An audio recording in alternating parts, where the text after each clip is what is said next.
Hello, everyone. Good afternoon. Happy Monday. And this is Jen Bambrick, and we are here today to talk to you about metabolic health. Thank you so much for joining us. I'm going to let Jen take the reins in a second. She's got so much to share with us. She's going to tell us a little bit about her and how she came into this path of healing through food and where she's going on in her journey and how you can work with her. She's going to share lots of amazing information. But before we dive right in, I want to just do a couple of little housekeeping. If you are watching live, hello there. I see some of you watching live already. Please comment and say hello. When you comment, you either need to give StreamYard permission to let me know who you are, or you could just put your name at the end of the comment. So this way we can address you by name. If you have any questions as we go through, please feel free to put them in the chat. We will be more than happy to answer them for you.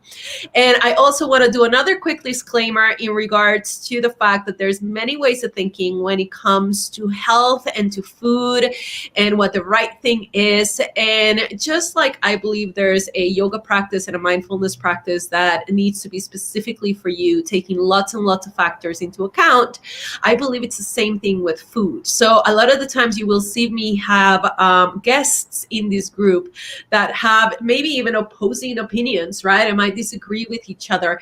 And I think that that's a wonderful thing. And so if what we're talking about today resonates with you, then definitely talk to Jen. There might be something there for you. And if what we're talking about today kind of you don't agree with it, or you think that there's a better way, well, thank you. Feel free to share your opinion respectfully. We appreciate that as well. And take what serves you, and then with respect, leave the rest untouched.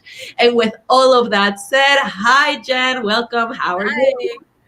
Thank you so much for having me, Sarah. I really appreciate you giving me this time and space to be able to do this. So thank you. Thank you for coming. I love giving our members just value, and I also like giving girls like you an opportunity to share your wisdom. We each have something special to contribute as we walk the path together, and I think that there's such power in the collective and the sharing of knowledge and wisdom and information. So thank you for being here and contributing your wisdom to this amazing group. You're most welcome. Thank you for giving me that opportunity and chance. So I really appreciate it. Thank you. So with all that said, can we just go ahead and dive right in? Start wherever you would like. Telling people a little bit about you first so that they know who we're listening to. Yes. So my name is Jen Bambrick. I'm a certified health and nutrition coach. I carry multiple certifications. Most of mine are in the ancestral health and community and world. I have my level 1 and level 2 primal health coaching certification. I'm also certified from the Institute of Integrative Nutrition.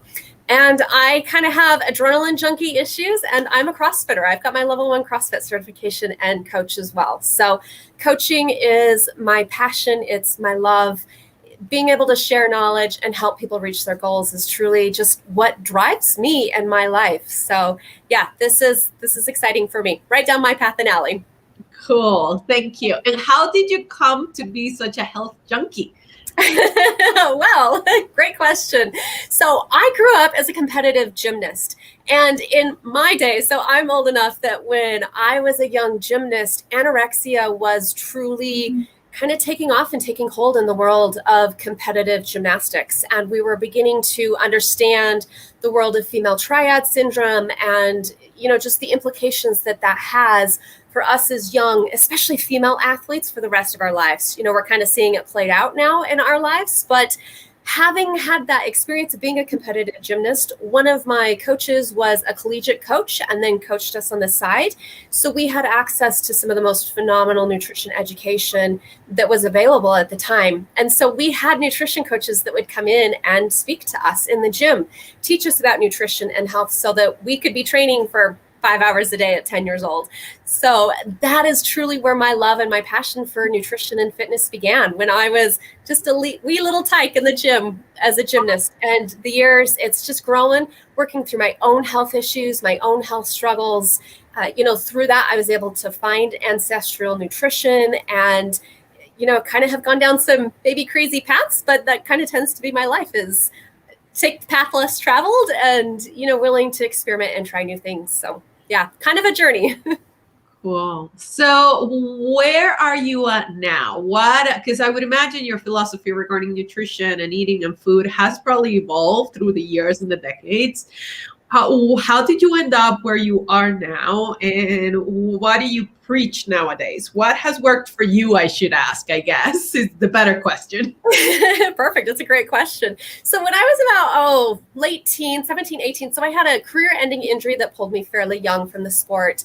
But I hit about 17, 18, and I remember, you're like, you remember that time and place, you were somewhere where that profound life-changing incident happens. And I remember I was in my car and I was driving to an appointment, and I just remember telling myself, like, I swear I am doing everything that the common wisdom tells me to do today for nutrition. Very low fat and some protein, really high carbohydrate. And I was beyond exhausted and fatigued. I could barely function. And I was like, I'm eating myself into being a diabetic. Like, I'm done. Like, I know this is happening. And I didn't know where to go, and I didn't know where to turn because I didn't know there were other options available. And so kind of through the course of multiple years, different friends introduced me into holistic health and just some alternative thoughts. And my own personal fatigue it became debilitating. Like, I couldn't even function any longer. My fatigue was so bad. I'm like 23, 24 years old and so fatigued, I can't even get out of bed. I was having major infertility issues. I was married at the time, had infertility, and nobody could tell me anything. And so I had found the work of Dr. Winston Price, he was a dentist back in the 1920s and 30s, and wrote one of the first nutrition books that exists today. And I found his work, and he went and studied all over the Northern Hemisphere, their diets. So from the Polynesian islands to Africa, from South Africa to North America, or South America to North America. And he found what they were eating. He just documented what these people were eating. And I decided, you know what? My fatigue is so bad. Nobody's giving me any answers. My health is getting worse. So I'm going to just take the dive, and I'm going to go more ancestral health aligned, changed my eating habits, became very high fat, a good moderate amount of protein, and very low carb. And from there, I was able to completely reverse all of my hormonal issues as far as blood sugars and insulin was concerned. I got those back in line and normal where they needed to be, stable. My fatigue lifted, and just my health in general through the years. The longer I've done this, the better my own personal health has become. I've seen amazing changes for myself, and others as well, just unexplained health issues that we can't figure out when people go back more ancestrally, genetically aligned of what their ancestors had been eating for 4, 5, 6 generations. When we go back and we feed our genes begin to naturally express themselves appropriately and the way that they're intended to. And it's just been amazing. I mean, I'm 38 now, and my health is better at 38 than I was at 24. I'll take my health today, any given day, with everything even that I have going on that I would have before. So it's been a journey, that's for sure. And the great thing about this is that journey continues. It doesn't end today. It's not like, well, I reached this goal, so my journey's over. No, my journey continues through everything. My next phase is going to be menopause. So how can I prepare my body, in that 15 years, 20 years, hopefully before it comes, but how do I prepare my body to be able to naturally go through the cycle of a natural life cycle? So that's some of what I love about health and nutrition is, food is medicine, and what you eat is how your genes are going to express themselves, how your body is going to function or not function with any life stages and changes. And that's another draw for me as far as nutrition goes. We hear Hippocrates, let thy food be thy medicine and the medicine be thy food. And that's something that resonates with me. That is our first and foremost, sign of nutrition and health. Medicine is our food. It's powerful. So what kind of practical advice, because this is a Facebook group, there's 1,000 and something people in this group, everybody's got different needs and different philosophies, but what is the pain point basically? So who do you think can benefit from this kind of, what did you call it, ancestral eating? Ancestral eating. Mm-hmm. So what kind of problems are they experiencing? And then what practical guidance can we give them to make a small, tangible change today, tomorrow, this week?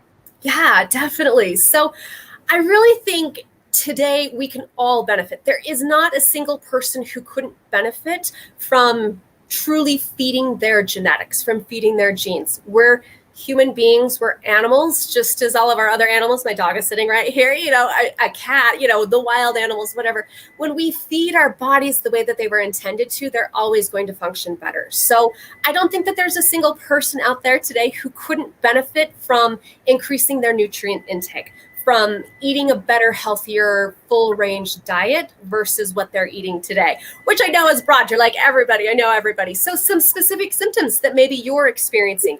If you have excess weight and you just keep gaining weight, that you can't figure out how to lose the weight, you're frustrated, you're overwhelmed, you're like, everything I'm doing isn't working. I'm yo-yo dieting. I crash diet and then I gain it all back and then some. And I'm fatigued, exhausted. I have brain fog, skin issues, not just your face, but our skin issues in general. You have eczema, you have acne issues.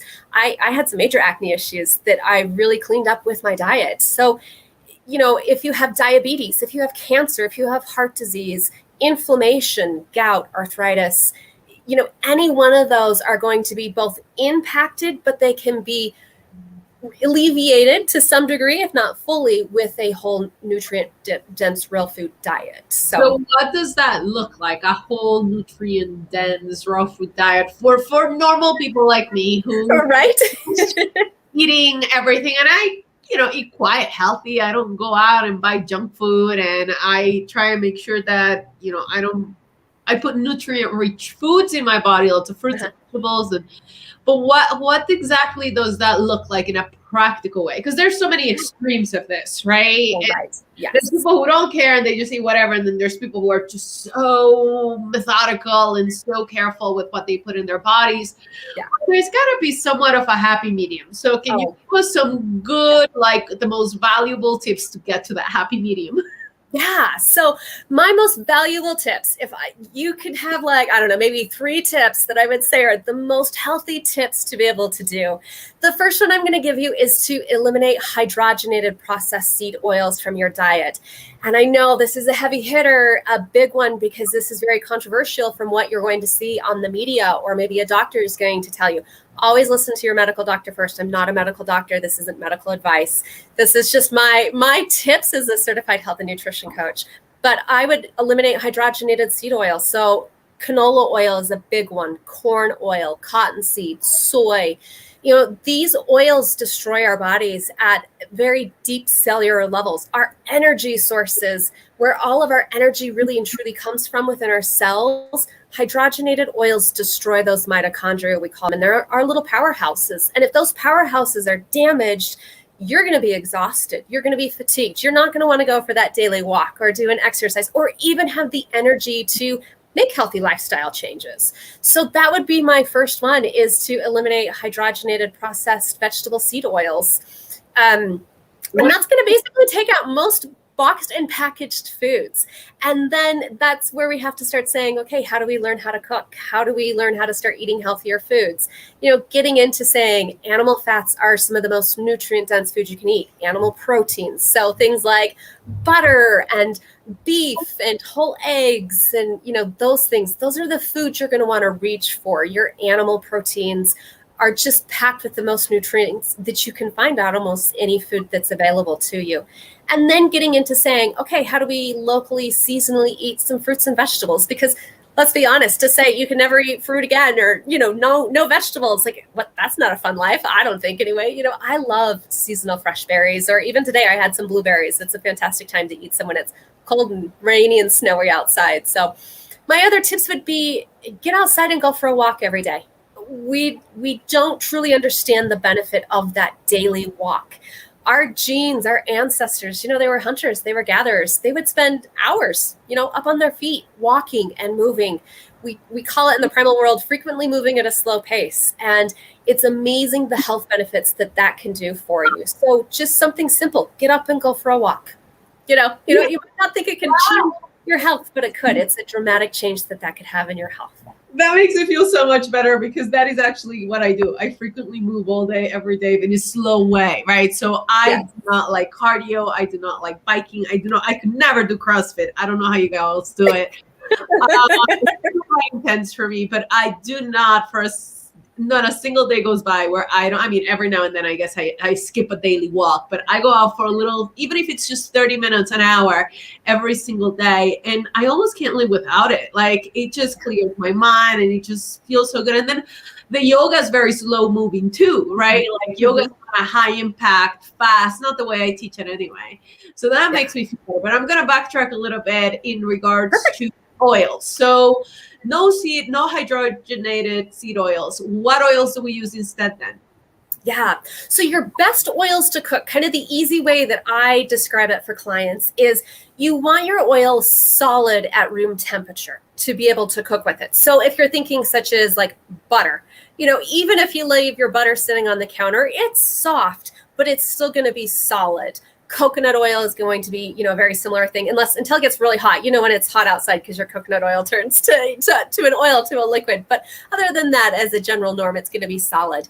Those are the fats that you want to cook with. I am also the fan of cook your bacon, save your bacon grease, and then cook with your bacon grease. Like there's almost nothing more amazing in the world than saying, yeah, everything's laden with bacon grease and it's so amazing. You don't like your vegetables? You see, and this is where I love having different opinions with people because I don't eat bacon, I don't eat red meat.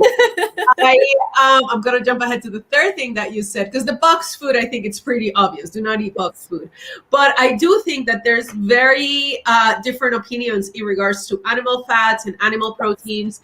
We as yogis are technically raised to try to we are inspired to be vegetarians actually, and I am not because it was too high carb for me. I was having trouble regulating my hormones and my sugar levels throughout the day. So I'm a yogi who eats meat and eggs, not bacon, not often. Oh, that's okay. Not red beef, but I do eat chicken and fish and shellfish. And I find it very grounding and helpful and nutritious. And it just gives me energy, keeps me full. I have eggs every single day. So to me, that makes sense. But what would you say to someone, because I think that's kind of like a middle ground for me, right? So there's the vegetarians or the vegans who just don't want anything to do with any animal proteins. And then some people listen to you preaching health is bacon and beef, and people are like, what are you nuts? Like, that's so crazy. But this is the problem, right? This is the problem with the world right now. The fact that everybody thinks that there's just one right way for everyone. And what I would say to anybody listening is take what we are talking about and use what serves you and then leave the rest. So I listen to Jen and I agree with the animal protein because it has proven to be helpful for me, right? That's my own experience because I did try to go vegetarian for a while and it didn't work for me. I don't do well with dairy. So a lot of the times, people who preach your diet will move you to, and my body just doesn't like it. Mm-hmm, mm-hmm. I get emphatic. I only have, anyway, so what would you say to someone who feels like a little bit like me, or maybe I'm more middle ground, but someone on the other extreme that just doesn't want anything to do with animal proteins? Can you make your case? Make my case. Well, the one thing I will say with all of this is kind of going to your point of you can't tolerate dairy is, we're all bio individuals. And what I mean by that is what's right for my body and what foods are right for me aren't necessarily going to be foods that are right for you either. So I don't ever preach to somebody when I work with my clientele, or even when people ask me, well, what's the perfect diet? What do I eat? I'm like, what's right for you? So I teach my clients more to learn to listen to their bodies, to figure out this food works for my body or this food doesn't work for my body. One of the other things I also ask clients that kind of gets a little weird question, a little weird looks from clients is, where's your ancestry from? And it's not so much that I care where your ancestry is from, but what that helps us to do is to say, you're from, these Northern European countries. Well, they ate very differently. Your Vikings, they ate very little vegetables because they just didn't grow. we don't have the modern day conveniences. Take away all of our modern day conveniences. And what do you eat? What do these cultures eat? And so if we can figure out some of those, where are your main genes from? Mine are Irish and Polish. I have a lot of Irish in me. So there was a lot of fish, as salmon and butter. And then, you're going to get into your ruminants, lamb. I mean, I crave lamb. I've had lamb, I think, once in my life. And I'm like, I want lamb. Just give me some, because that's my genetics speaking to me. That my genetics are saying, hi, we ate this for thousands of years. Can you please give this to me, right? Our bodies are always talking to us. And so that's a portion of my philosophy within the whole thing of saying, where are your genes from? What is your ancestry? What are your genes going to thrive with when we feed your body those foods? And they're going to be different for you versus me because we have different genes. We have a different genetic makeup. And I think that that's part of the beautiful thing when it comes to nutrition. It's also part of the frustrating thing. I will give you that as well. But we're all bio individuals. So what about Spanish people? I'm Spanish. What am I supposed to be eating? What Yeah. So, a lot of the Spanish, depending, that coastal region where you're saying you don't do a lot of dairy, they didn't necessarily do a ton of dairy. So that's probably some of it. But all that shellfish that you like, that's very, very Spanish. That Mediterranean coastal Spanish is going to be there. Where you're saying you love the eggs, usually they're going to eat some beef and some pork in there as well. So you might do well with that. But where you're saying it grounds you, those eggs, that shellfish, it grounds you. You feel better. You have more energy. That's your ancestors talking to you. That's your genetics talking to you saying, hi, I feel amazing. Please keep feeding me this food. So so there's kind of that caveat. Now, to come back to the people that are saying like, hey, I have ethical issues about eating meat. I am very respectful of that I understand the ethical issues. I do believe we need to maybe ask some more questions with some of that. I think a fantastic book that helps a lot with some of those, I don't want to say the ethical issues, but the whole story, is a book called Sacred Cow. A lot of what they talk about that we don't talk about as the general norm, right? We just kind of keep things very superficial, super level of saying, well, I don't eat meat because I don't agree with it ethically. And it's like, okay, but do you understand what happens when we're clearing hundreds and thousands of acres for you to be able to be a vegetarian or a vegan who only eats soy? We are completely and utterly taking out entire habitats.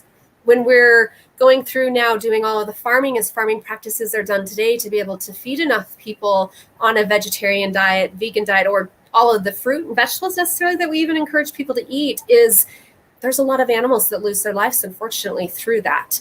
And so I think it's not to start an argument at all, because that's not what I want to do. And I want to be very respectful in that understanding.